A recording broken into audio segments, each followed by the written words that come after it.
The early morning Chicago sun cast long shadows across Michigan Avenue as Sarah Thompson maneuvered her Tesla Model S through the bustling downtown traffic. Her Bluetooth earpiece hummed with the final negotiations of a critical tech acquisition, her fingers tapping rhythmically on the steering wheel. "We're looking at a 7.2 million integration package," she spoke confidently, her voice cutting through the morning conference call. "The AI neural network we're acquiring from the Berlin team will revolutionize our predictive analytics platform." A momentary distraction, a taxi cutting unexpectedly, caused her to brake slightly harder than usual. The police motorcycle behind her immediately flashed its lights. Sarah checked her watch, 7:45 a.m. Her first court appearance was scheduled for 8:30, and a critical board meeting waited at 11. Her life was a carefully choreographed dance of milliseconds and million-dollar decisions. The officer approached, his body language already defensive. Mid-30s, white with that particular Chicago police demeanor that suggested he'd seen everything and trusted nothing. "License and registration," he demanded, his hand resting unnervingly close to his holster.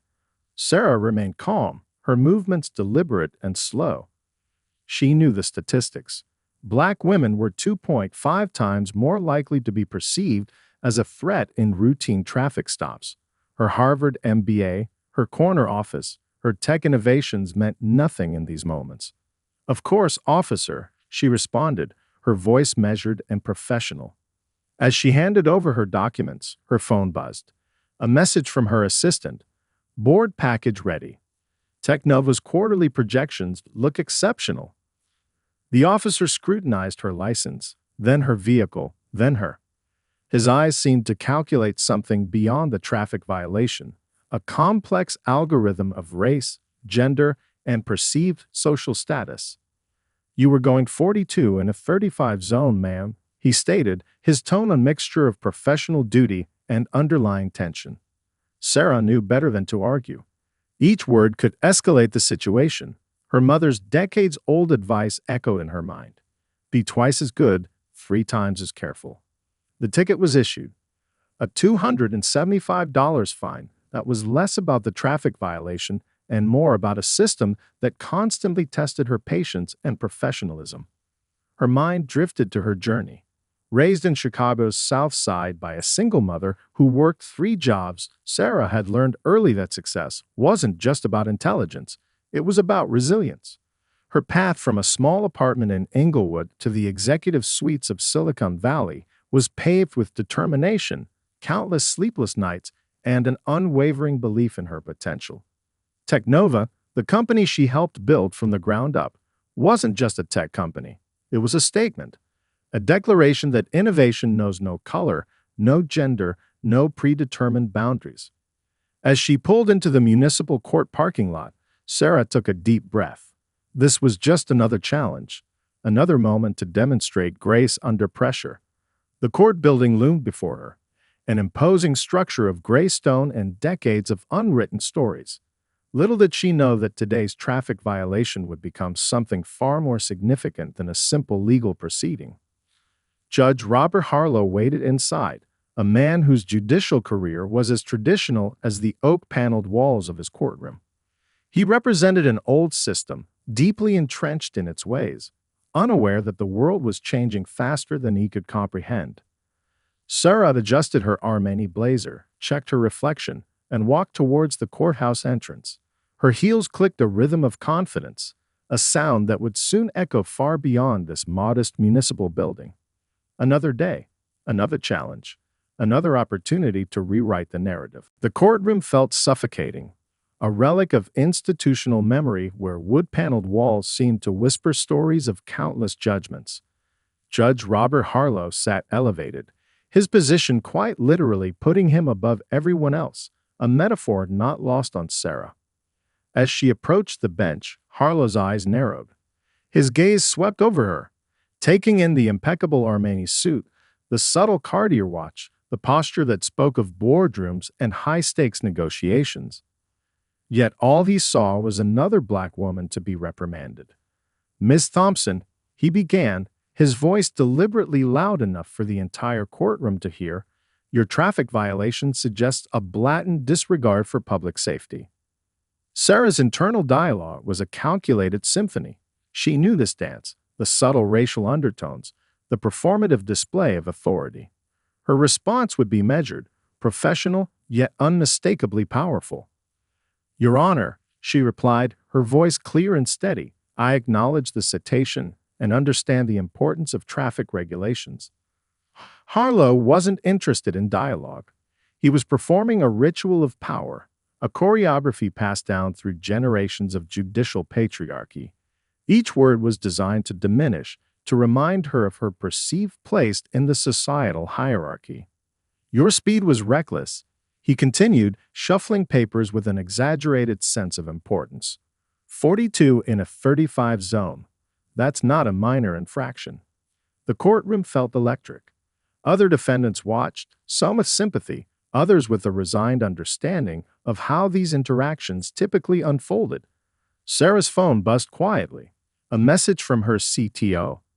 Acquisition papers ready. Need your final sign-off. The irony wasn't lost on her.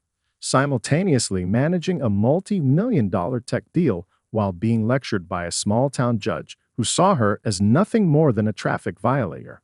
Harlow seemed to sense her divided attention. Are you listening, Miss Thompson? He demanded, his voice rising. Absolutely, Your Honor, she responded, her eyes meeting his with a calm that seemed to unsettle him more than any argument could. What Harlow didn't know, what he couldn't see beyond his narrow perspective, was the intricate life Sarah represented. Each millisecond of her existence was a testament to overcoming systemic barriers. Her mind flashed back to her mother's words. They'll try to make you feel small. Your job is to stay large. The traffic fine was becoming something more. It was a microcosm of a larger battle, a symbolic confrontation between institutional racism and individual excellence. Harlow continued his tirade, listing potential dangers of speeding. Each word felt like a performance, less about justice, more about maintaining a perceived power dynamic. Sarah noticed the subtle reactions around her. The court clerk avoiding eye contact, the bailiff's slight shift of discomfort, the systemic dance of racial interactions playing out in real time. The fine will be $275, Harlow declared, with additional court costs bringing the total to $385. His tone suggested he was delivering a significant punishment. To him, this was about teaching a lesson. To Sarah, it was another mundane obstacle in her day.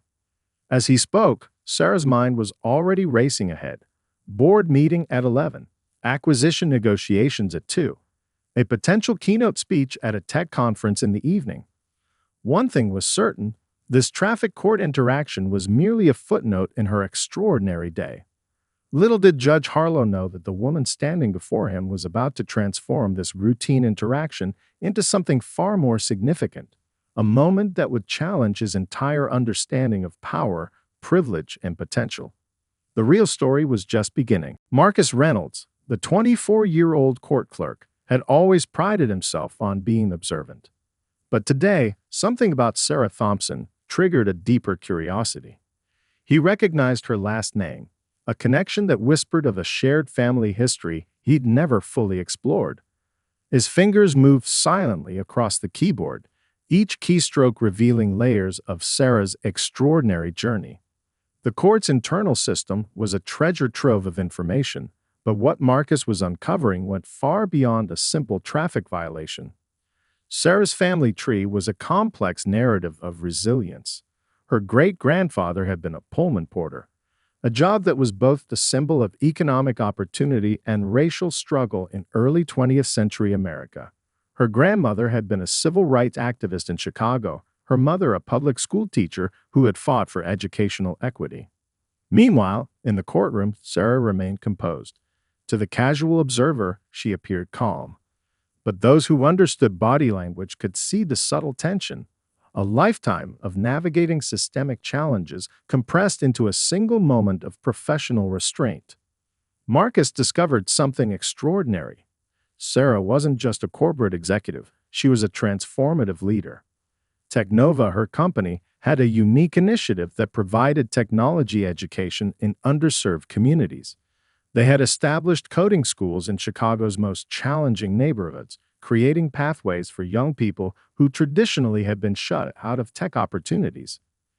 His research revealed a Harvard MBA, multiple patents in artificial intelligence, and a philanthropic profile that extended far beyond corporate success.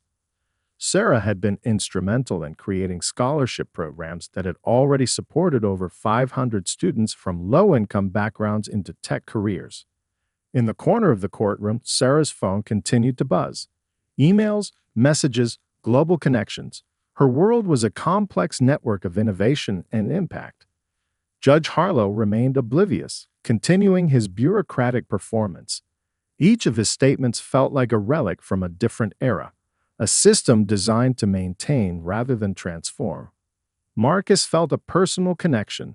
His own path had been shaped by similar community programs.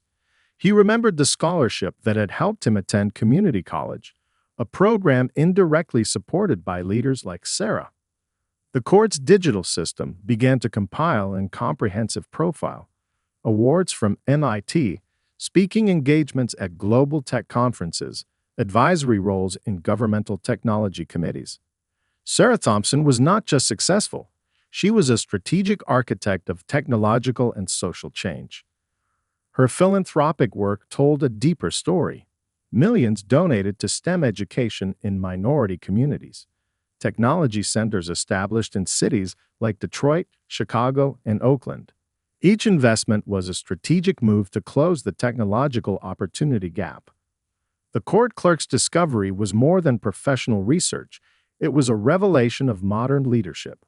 Sarah represented a new paradigm of success, one that understood that true power was about lifting entire communities, not just individual achievement. As Marcus continued his research, he felt a growing sense of pride and connection. This wasn't just about a traffic ticket. This was about representation, about showing what was possible when talent met opportunity. Judge Harlow continued his monotonous proceedings, completely unaware that the woman before him was about to challenge everything he understood about power, success, and societal potential. Sarah remained outwardly calm, but her mind was already strategic. This interaction was becoming more than a traffic violation. It was becoming a moment of potential transformation. The court's fluorescent lights seemed to flicker with anticipation. Something significant was about to unfold, a confrontation that would challenge institutional biases and reveal the true meaning of justice. Marcus looked up from his research, a small smile forming. The real story was just beginning to take shape. The digital profile of Sarah Thompson exploded across the court's internal network like a carefully timed algorithm. Each piece of information was a pixel in a larger, more complex image of excellence. Technova's headquarters in Silicon Valley was more than just another tech company. It was a revolutionary platform that was redefining artificial intelligence's potential in solving global challenges. Sarah's specific division focused on predictive technologies that could anticipate everything from urban infrastructure needs to pandemic response strategies. Her most recent project, an AI system that could predict educational intervention points for at-risk students, was already being studied by the Department of Education as a potential national model. The system had already shown remarkable results in reducing dropout rates in 5 major urban school districts. Judge Harlow's computer screen began populating with information that seemed increasingly surreal. Sarah's professional achievements were not just impressive, they were transformative.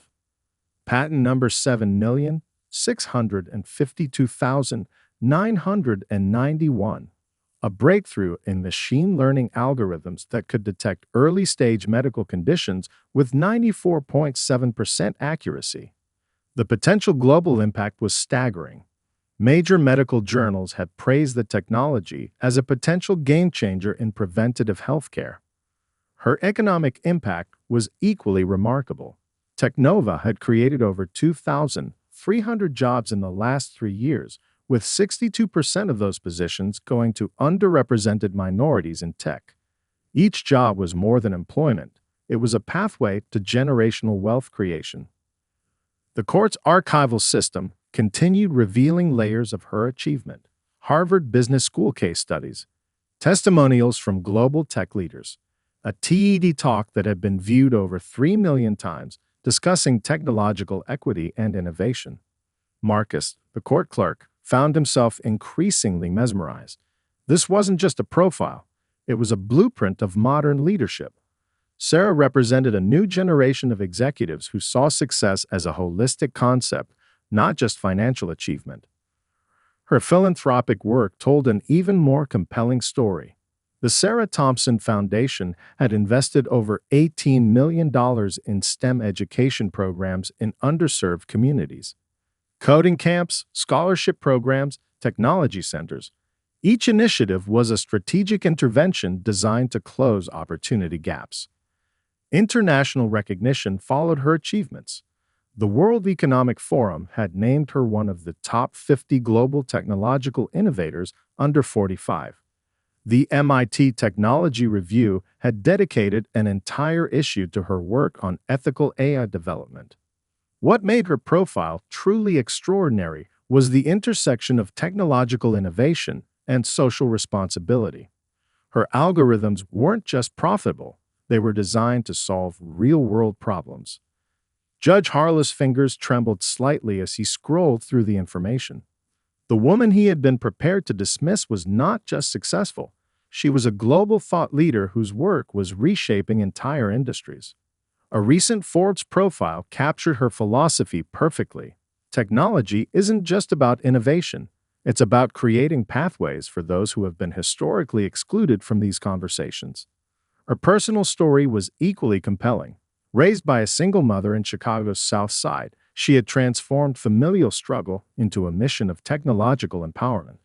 Each achievement was a testament to resilience, strategic thinking, and unwavering commitment. The court's atmosphere began to shift. What had started as a routine traffic violation was transforming into something far more significant, a moment of potential institutional reckoning. Judge Harlow realized, with a growing sense of uncomfortable awareness, that the woman before him was not just a defendant. She was a force of nature, a strategic innovator who could deconstruct systemic barriers with the same precision she applied to her technological algorithms. The digital profile continued to expand, each new detail a revelation, each achievement a challenge to preconceived notions of success and potential. The real confrontation was about to begin. The moment Sarah decided to challenge the proceedings was calculated, not emotional, but strategic. Her approach would be a surgical deconstruction of systemic bias, delivered with the precision of a master technologist analyzing a complex algorithm. "Your Honor," she began, her voice modulated to carry both professional respect and unquestionable authority. "I would like to address the inconsistencies in today's proceedings." Judge Harlow shifted uncomfortably. Something in her tone suggested this was no ordinary courtroom exchange. Sarah's approach was methodical. She first acknowledged the traffic violation, removing any potential defensive posture. "I accept responsibility for momentarily exceeding the speed limit," she stated, "but I'd like to discuss the disproportionate response to what is essentially a minor infraction." Her argument wasn't just about this moment, it was about a systemic pattern of racial profiling and differential treatment. Each word was carefully chosen, backed by data, delivered with a calm that felt more threatening than any aggressive outburst. She pulled out her smartphone, accessing a comprehensive report she had prepared. Years of dealing with corporate negotiations had taught her that facts were the most powerful weapon. "Let me provide some context," Sarah continued. She displayed comparative traffic violation data, showing how Black drivers were consistently fined at higher rates and with more severity compared to white drivers in the same jurisdiction. The courtroom grew silent. Marcus, the court clerk, found himself leaned forward, captivated by the unfolding confrontation. Sarah's presentation was a masterclass in professional challenge. She wasn't just defending herself, she was exposing a systemic issue. Her slides showed statistical analyses, legal precedents, and detailed documentation of racial disparities in traffic law enforcement. The fine proposed today is not just about a traffic violation, she explained. It's about a broader pattern of institutional bias that continues to create economic barriers for Black professionals. Judge Harlow's face betrayed a mix of emotions: confusion, defensiveness, and a growing sense of being intellectually outmaneuvered. Sarah referenced specific legal cases, constitutional amendments, and recent Supreme Court discussions about systemic racism. Her knowledge was comprehensive. She wasn't just speaking, she was constructing an irrefutable argument. My professional achievements are irrelevant to this traffic violation, she stated, but they become relevant when we discuss how Black professionals are consistently subjected to different standards of treatment. The courtroom felt electric. What had begun as a routine traffic stop was transforming into a profound examination of institutional racism. Her phone continued to buzz, global business continuing even as she challenged a local judicial system.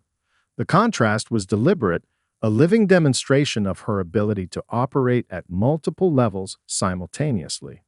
"I'm not asking for special treatment," Sarah concluded. "I'm asking for equal treatment, for myself and for every individual who faces similar systemic challenges." Judge Harlow found himself in an unprecedented position. The woman he had initially dismissed was systematically dismantling his entire approach with a combination of data, legal knowledge, and strategic communication. Marcus noticed something remarkable. Other court staff were listening intently. Some were taking notes. Others were exchanging meaningful glances. Sarah's confrontation wasn't just about this moment. It was about creating a record, establishing a precedent, challenging a system that had remained unchallenged for generations. The courtroom hung in a moment of suspended tension. What had started as a simple traffic violation was becoming a pivotal moment of potential institutional transformation. Judge Harlow realized, with a growing sense of discomfort, that he was no longer in control of the narrative. The real judgment was about to be delivered, and it wasn't going to be what anyone expected. Judge Robert Harlow's world began to deconstruct, not violently, but with the precision of a well-executed surgical procedure. Sarah's presentation wasn't just an argument, it was a mirror reflecting decades of unconscious bias he had never confronted. His personal history began to unravel in his mind. Growing up in a predominantly white Chicago suburb, he had always believed he was fair. But fairness, he was now realizing, was more complex than he had ever understood. Memories flooded back. His father, a retired circuit court judge, had always spoken about maintaining order. Now, those conversations felt like relics of a deeply problematic system. The courtroom became a psychological battlefield. Sarah wasn't just challenging a traffic violation, she was dismantling generations of institutional racism with surgical precision. Harlow's hands began to tremble slightly. The digital profile of Sarah Thompson continued to populate his screen, each achievement a direct contradiction to the narrow worldview he had maintained for decades. "Would you like to respond, Your Honor?" Sarah's voice cut through his internal turmoil. Her question was strategic, not confrontational, but invitational, offering a moment of potential transformation. Marcus, the court clerk, watched with a mixture of professional detachment and personal investment.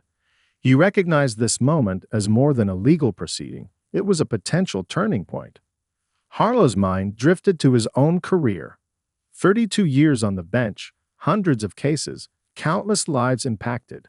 How many times had his unconscious bias shaped outcomes? How many Sarah Thompsons have been dismissed, diminished, or denied? The weight of institutional racism pressed down on him, not as an abstract concept, but as a personal reckoning. Sarah remained calm, her posture suggesting this was just another strategic negotiation. Her phone continued to buzz, global business continuing while she challenged a local system. "I've been wrong," Harlow finally spoke, his voice barely above a whisper. The words felt foreign, uncomfortable. The courtroom held its collective breath. A judge admitting potential bias was unprecedented. Sarah's response was measured. Recognition is the first step towards meaningful change. Her approach wasn't about humiliation, it was about transformation, offering a pathway to understanding rather than punishment. Harlow's personal history began to unravel. His daughter, a civil rights attorney in New York, had tried multiple times to discuss systemic racism. He had always dismissed her conversations, believing they were exaggerated. Now facing Sarah Thompson, those dismissed conversations became painfully real. "I'd like to understand," he said, his voice carrying a vulnerability he had never previously displayed in court. Sarah recognized the moment for what it was, not just a legal interaction, but a potential catalyst for genuine change. Her response was brilliant in its simplicity. Understanding requires listening, not just hearing words, but comprehending experiences different from your own. Marcus noticed something remarkable. Other court staff were watching, their perspectives visibly shifting. Harlow's transformation wasn't just personal. It was becoming a public demonstration of how genuine reflection could lead to meaningful change. His computer screen continued displaying her achievements, each accomplishment a testament to resilience and excellence. The courtroom felt different. What had begun as a traffic violation was becoming a masterclass in confronting systemic bias. Sarah Thompson had done more than challenge a fine. She had created a moment of potential institutional transformation. Judge Harlow was about to make a decision that would ripple far beyond this modest municipal courtroom. The real judgment was just beginning. The moment Judge Harlow stood up, the entire courtroom held its collective breath. This was no ordinary judicial proceeding. This was a live performance of institutional transformation being broadcast in real time. "I want to make a formal statement," Harlow announced, his voice carrying a vulnerability that was completely foreign to his decades of judicial experience. Local journalists who had been casually observing suddenly realized they were witnessing something extraordinary. Phones emerged, lit streams activated, and what had started as a routine traffic court session was becoming a viral moment of social reckoning. Sarah remained composed, her body language suggesting this was just another strategic interaction. But internally, she understood the profound potential of this moment.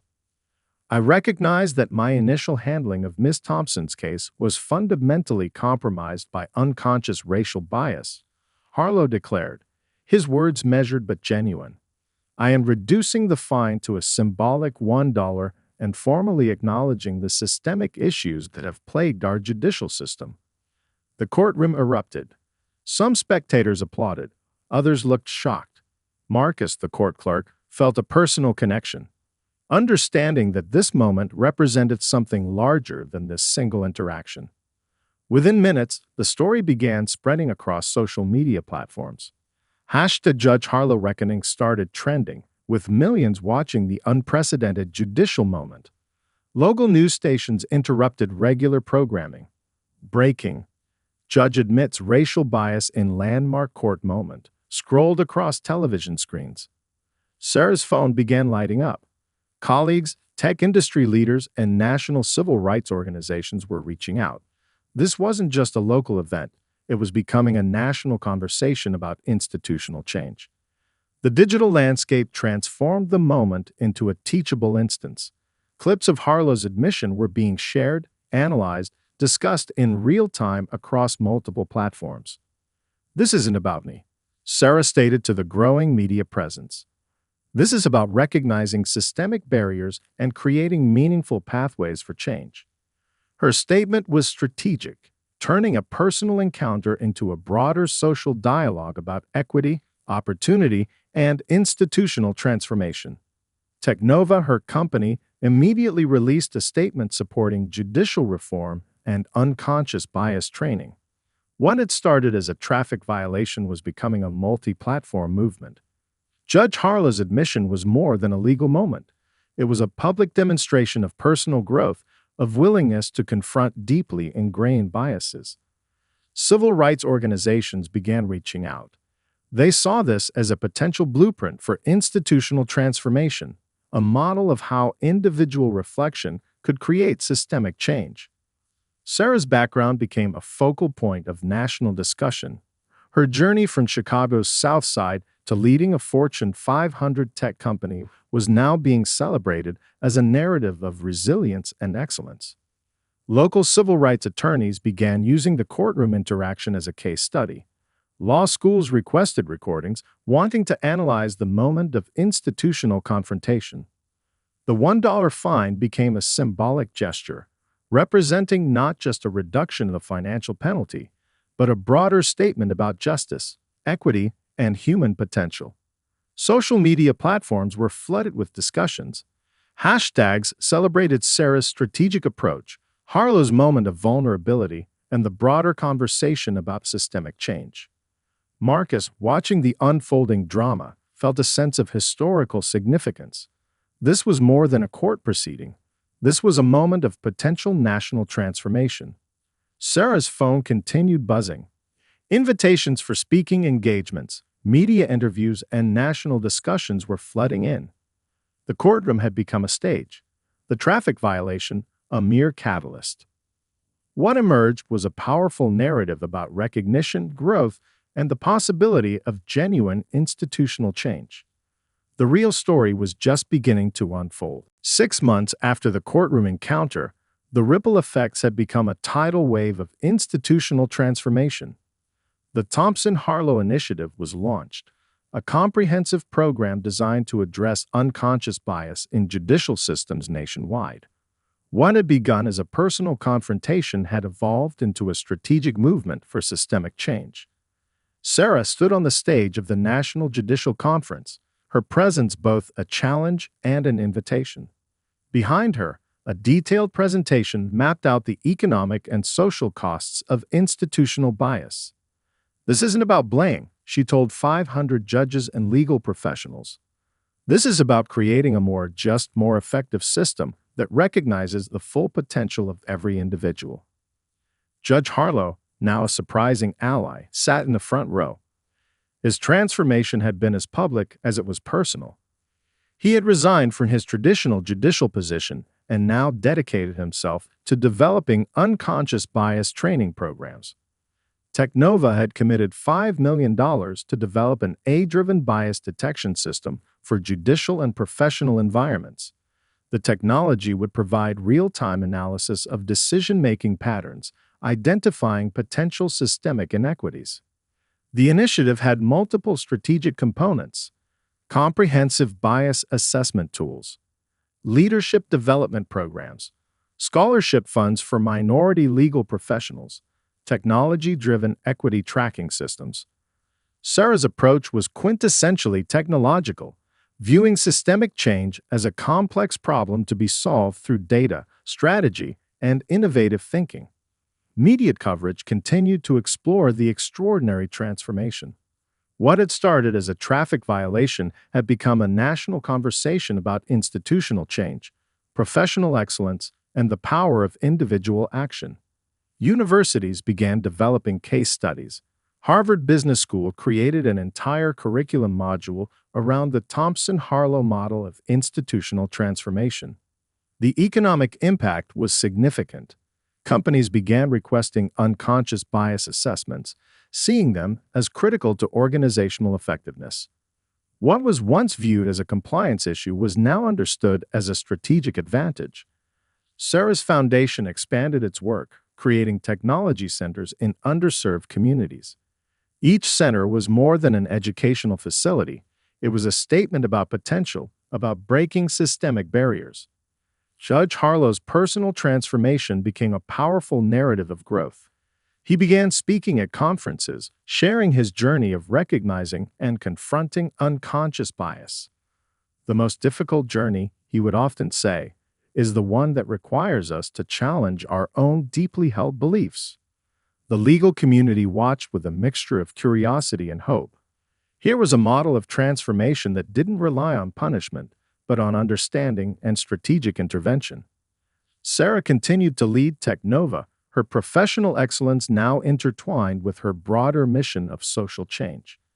Each technological innovation carried a deeper purpose, creating pathways for those historically excluded.